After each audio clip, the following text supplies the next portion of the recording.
Alright, hello guys, how's it going? In today's video, we're going to be talking about our final and official winter forecast for the winter of 2020 to 2021. Now, before I get started with this video, though, I would ask that you do subscribe if you do like weather-related content, and also make sure to share this video with your friends, family, and social media. I would also highly recommend that you check out our very awesome direct weather store where you can get awesome products like this in the description and the pinned comment down below. I would also highly recommend that you check out our very exciting Patreon page where we actually just released our official snowfall forecast for 2020 to 2021. So if you want to check that out, that's in the description and the pinned comment down below. It's cheaper than a Starbucks coffee, so I highly recommend you at least try it out, and you can cancel at any time if that's what you decide to do. Anyways, for today's comment of the day, I want to know, what kind of winter do you want to have? Do you want more snow or less snow? More cold or less cold? Let me know in the comments down below, and I'll be picking one of those for tomorrow's video. Now let's get right into this video, and first things first, we're getting started with our very exciting precipitation forecast. Each of our maps have been handcrafted once more, so we've restarted everything and built it from scratch based on new information. Some of the other winter forecasts that I made, like number 4, 5, 6, I was referencing the forecast before it and just altering those. This one I completely remade from scratch. So as you can see, we're expecting some above average precipitation in through the Pacific Northwest, down into the Rockies, and then a lot of times it could curve back up to the upper Midwest and then back down through the Ohio Valley, eventually curving back up through the Northeast. And really, I don't think anywhere east of the Appalachian Mountains are going to have above average precipitation. You'll see what I actually think for those regions in just a moment. What we're going to do is we're going to move on, and then we're going to be able to present to you guys our two moderately above average precipitation regions where we could get even more precipitation. Anyways, I can't believe I almost forgot to say it, but happy Thanksgiving, guys. Name one thing down below you are thankful for this year. I am thankful for all of you for staying loyal and watching our videos on a day-to-day basis. Thank you for everything you guys do for me. So starting out with our first moderately above average precipitation region, this one is mostly for the Pacific Northwest in through the Rockies. We also have a second one here for the upper Midwest, portions of the Great Lakes, the Ohio Valley. So these regions could also see some moderately above average precipitation, and really we're just a little bit more confident in the above average precipitation for these two moderately above average regions. So this is just areas that we are even more confident in. We think they're going to get more precipitation. It's really common in a La Nina. We are in a moderate La Nina right now. It is slowly weakening, but usually conditions from the ENSO region really lag behind. So even if we go into a weak La Nina, let's say February or March, we're still going to be feeling the effects of what the ENSO was like in, December. So it's going to take a long time for this to fizzle out and become something other than a La Nina. Even if that La Nina ends, we're still going to be feeling the effects for a few weeks or maybe a month or two lagged behind the ending of that La Nina. I hope that makes sense. Also, I wanted to mention real quickly, if you leave a comment with your location down below, you don't even have to say your exact town, you can just say a region of a state or whatever. I will be trying to comment under as many of those as possible and give you guys a written forecast for exactly what I'm expecting for your region, so I highly recommend you definitely take part in that. What we're going to do here is move on and take a look at our below average precipitation, which is going to be actually quite a small region, and then we're going to get right into that temperature forecast, which has changed significantly, so I hope you guys stay tuned for that.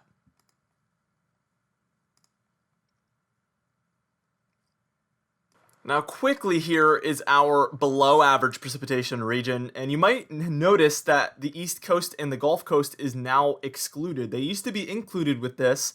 Now they're excluded. We'll talk about that in just a moment. But for our below average precipitation, we see California, Nevada, the Four Corner states, and in through Texas and Oklahoma a little bit there. The Southwest typically sees less precipitation in a La Nina and more precipitation in an El Nino. And that comes out around average because half the time we typically have a La Nina or an El Nino. That's not actually exactly the case because there's such thing as a neutral ENSO, which would be none of them. So, but I guess on average, what I'm saying is there's just as many El Ninos as there is La Ninas, and there's a great balance to it, and that's where the averages come from. All right, now let's talk about that moderately below average precipitation. California, Nevada, Arizona, it really is not going to be an active storm track. That is very typical in a La Nina to have very little amounts of precipitation. It all goes north of you. It all goes to the Pacific Northwest. And then in an El Nino, it all goes south of the Pacific Northwest into California and Nevada. And then really the Pacific Northwest doesn't see as much. So that's where those ENSO, El Nino, La Nina start to really take effect there. Especially for the West Coast, they actually have the most impact out of anywhere in the United States, I would argue. And then finally, you can see we have an EC located over the Mid-Atlantic, but that's really just for all of those blank regions.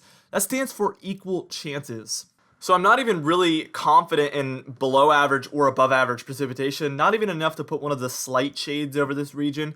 It recently looks like it could swing either way. It looks like December could have a lot of precipitation for the Gulf Coast and the East Coast. And then January and February, it's really a toss-up because a lot of the models have said either above average or below average precipitation. It could really go either way. It's very difficult to say. What we're going to do here is move on and take a look at that exciting temperature forecast where, again, there is massive changes in the forecast. Then we're going to get into that exciting snowfall forecast, not to be confused with the one on our Patreon. This is our snowfall anomalies forecast, so it's a little bit different. And then we're going to get into that overall forecast at the very end of the video. Now we're getting started right away with our below average temperature region. And as you can see for the Pacific Northwest, down and through the Rockies, the upper Midwest, the Great Plains, and even in through the Ohio Valley and the Great Lakes, we're going to be dealing with some slightly below average precipitation. For the Pacific Northwest, it's going to be more stormy, and the thing you need to know about that is it means more cloudiness, more precipitation, and usually lower temperatures come with that. So a lot of people don't take that into consideration, that if there's more precipitation, there's a higher chance of below average temperatures, and if there's less precipitation, there's more chance of above average temperatures. I hope that makes sense. If there's less clouds, there's usually more sun, which means higher temperatures, etc. So that kind of helps you understand that. A lot of the upper Midwest and the Rockies, though, that is driven directly from the Arctic blasts that will be coming through from Canada, so that's a little bit different down there. Let's just get right into our moderately below average temperatures, and as you can see for Montana, Wyoming, portions of the northern plains, the upper Midwest, and the Great Lakes are going to be dealing with this moderately below average temperature region. And then finally, we have a far below average temperature region, and this is for Montana, Wyoming, and the Dakotas pretty exclusively. And this is a region that I would say over the past 15 or 20 winters have basically most of the time been extremely below average temperatures. I don't expect that trend to end this year, and actually in La Ninas as opposed to El Ninos, it's more common for us to see these Arctic blasts come through this region very regularly, so I don't expect that to lighten up whatsoever this winter. Let's get right into that above average temperature region, and as you can see for California, Nevada, the four corner states, down and through the deep south and the southeast, we have above average temperatures. The one thing I want to remind you of is because a lot of people that love snow get disappointed when they see that they're in the above average temperature region. This does not mean it's going to be warm 100% of the winter. For instance, this could mean that it's going to be warm for, let's say, December and then most of January, but then you could have a very cold February that makes up for all of it. So I don't want you to feel like this means that it's going to be like last winter and just be an entire torch the entire way through. No, this definitely could have some fluctuations for sure. Just most of the time it will be above average, not all of the time. Last winter was all of the time, not most of the time. So there's the difference. And for our moderately above average temperatures, as you can see, we have one region here for California, Nevada, Arizona, and New Mexico. Again, it's going to be very dry, a lot less clouds than normal. This is going to really help those warmer temperatures prevail most of the time. And then for the southeast, we have that southeast ridge I've been talking about for months. That is going to really bring warm temperatures most of the time. And as you can see, a lot of the northeast and the mid-Atlantic and New England is kind of in that equal chances again, where it's just really difficult to say. What we're going to do here is we're going to move on and we're going to take a look at our snowfall anomaly forecast, our updated and new one, and then we're going to get into that exciting overall forecast.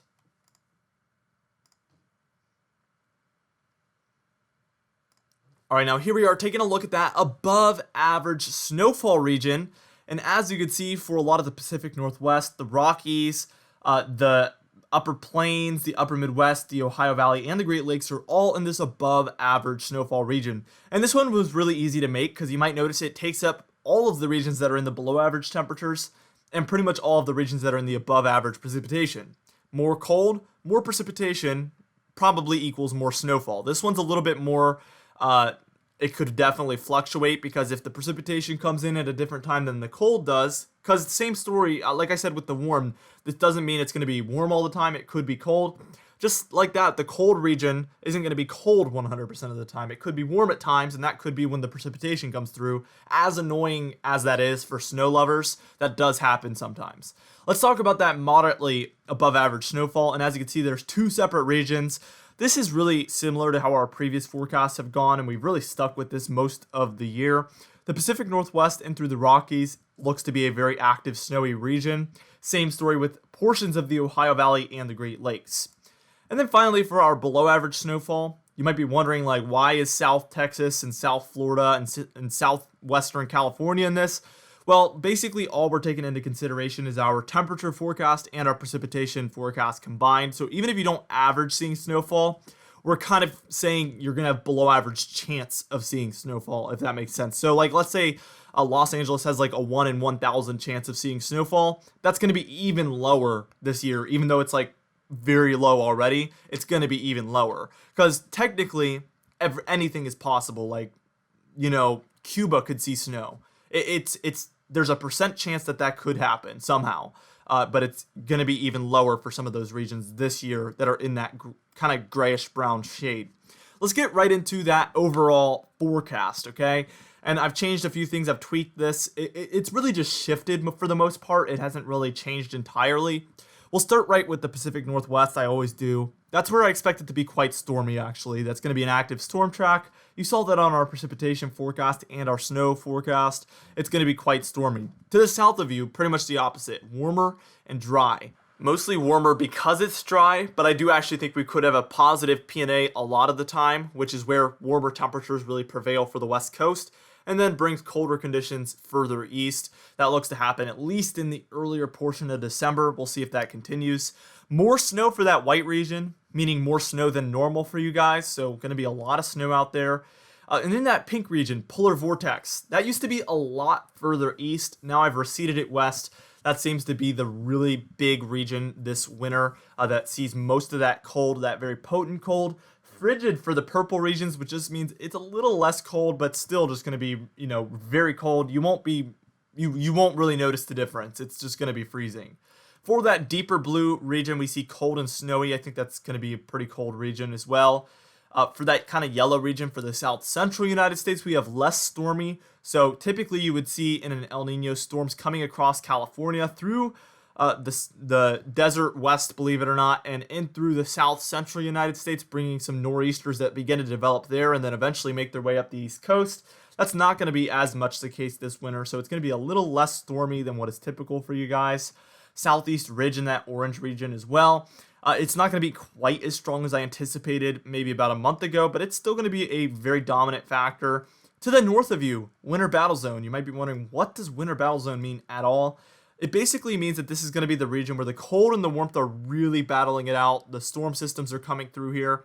I expect a lot of ice, some sloppy storms, maybe some snowstorms for this region as well. They're usually a wild card with the snowstorms, especially for portions of the northern Gulf states. Sometimes it happens, sometimes it doesn't. We'll have to see how it plays out, but you can see that extends all the way up through a lot of the mid-Atlantic as well. Just because of that southeast ridge, this region is a little bit further north than what is typical. For this white region, this is a very important one because a lot of people, I used to say this was the more snow region. I decided to elaborate on that a little bit more because a lot of people got confused. More snow than last winter. So even though I'm not expecting a lot of these regions to be in the above average snowfall, it's going to be a lot more snow than last winter because a lot of these areas got 0 snow last winter. So you're going to get more than 0. You're going to get more than last winter because it's going to be more cold and more snowy than last winter by a long shot, even though you're not expecting to have below average temperatures or above average snowfall. Last winter was so terrible that even a normal below average snowfall winter would be a lot more than last winter. I hope that makes sense. Worst of winter here in this red region, I expect a lot of potent winter storms to come through this region, as a lot of the time the trough is going to be set up more over the central United States with the southeast ridge to the east kind of prevailing. A lot of those storms are going to track through the northeast, bringing snowfall on the western side, which should bring a lot of snowfall to a lot of these Ohio Valley and Great Lakes regions. Finally, for that kind of blue region, we have active lakes. Those lakes are very warm right now, and if we see any cold air move over them, we're going to see some pretty potent lake effect events. So I think that's kind of just waiting to pull the trigger there. We'll have to wait and see what happens with that. Anyway, thank you so much. I'm very sad this is our final winter forecast for a long time, but everything must come to an end. I'm very excited to forecast some snowstorms with you guys and do a lot of exciting things over this winter. I'm so excited that it's getting started. Meteorological winter, which is what I go by because, a lot of my life revolves around meteorology, begins on December 1st, not the December 21st or whatever. And meteorological seasons kind of start at specific times because of the patterns we get in. Typically on December 1st, that's when the winter patterns are fully in place. And usually by about March 1st is when those winter patterns begin to come to an end. That's why meteorological spring starts on March 1st. It makes a lot more sense from a weather standpoint, and that's why I use these months. All right. So I don't know why I just started talking about that, but I hope it was maybe interesting. Anyway, for today's comment of the day, we were talking about a major blizzard that is possible, not necessarily likely, but possible. We talked about that yesterday. For the comment of the day, I asked you guys, which state do you think will see the worst of it? And Zeta Derv said, Michigan looks to see the brunt of this storm. And really, I think that's the safe guess. And Zeta Derv always comes out with the great comments. You do a great job always of answering the questions exactly the way I ask. So I appreciate it for sure. Anyway, for today's patron highlight of the day, I want to thank you all for supporting the channel, but especially our diamond patrons. Michael Codalessa, Mad Birds, Alicia Davis, Marcus Conley, Catbite, Terry Curtis, It's Jay, Cindy Klein, Felix Wheatfield, Michael Buell, Mariah Vieira, Kellen Manhart, Noah Harley, and Mark J, alongside our platinum patrons, Adam S., Justin Quantrill, Donna Carnes, Alan Belemo, Dovie Nagel, James Wade, Larry LePan, and Cameron Marshall. If you would like to end up on this Patreon end screen, you can do so by, again, joining that very exciting Patreon page in the description and the pinned comment down below. Anyway, guys, thank you so much for watching this video. Again, be sure to share it with your friends, family, and social media. I will see you guys in the next video.